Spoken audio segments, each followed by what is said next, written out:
নমস্কার সবাইকে, আশা করি সবাই ভালো আছেন। আজকে আপনাদের সাথে শেয়ার করব নতুন আরেকটা রান্নার ভিডিও। আজকে রান্না করব কাঁচকলা দিয়ে সর্ষে পোস্ত। দুটো বড় সাইজের কাঁচকলা বড় বড় টুকরো করে কেটে ভালো করে ধুয়ে নিয়েছি, সর্ষে পোস্ত বেটে নিয়েছি, টমেটো পেস্ট করে নিয়েছি। এরপর কড়াইতে তেল গরম করে কাঁচকলাগুলো অল্প আঁচে বাদামি করে ভেজে নেব। ওই তেলেই দিয়ে দেব শুকনো লঙ্কা আর কালো জিরা ফোড়ন। এর মধ্যে পেস্ট করা টমেটোগুলো দিয়ে দিয়েছি, জিরে গুঁড়ো, হলুদ গুঁড়ো, নুন সবগুলো উপকরণ দিয়ে ভালোভাবে কষিয়ে নেব। অল্প আঁচে সময় নিয়ে কষাতে হবে।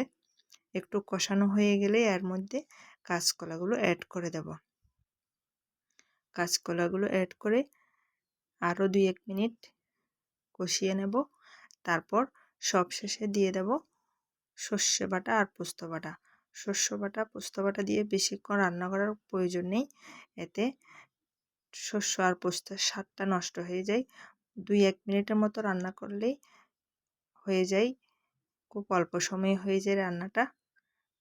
এরপর দিয়ে দিলাম 2টো কাঁচা লঙ্কা। বাস প্রায় রেডি হয়ে গেছে রান্নাটা। এবার আমি সার্ভ করে নেব। খুব অল্প সময়ে পুষ্টিকর সুস্বাদু এই রেসিপিটি তৈরি হয়ে যায়। রেসিপিটি ভালো লাগলে একবার অন্তত বানিয়ে খেয়ে দেখবেন।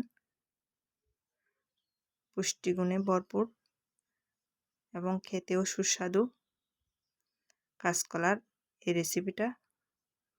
ধন্যবাদ সবাইকে, ভালো থাকবেন সবাই।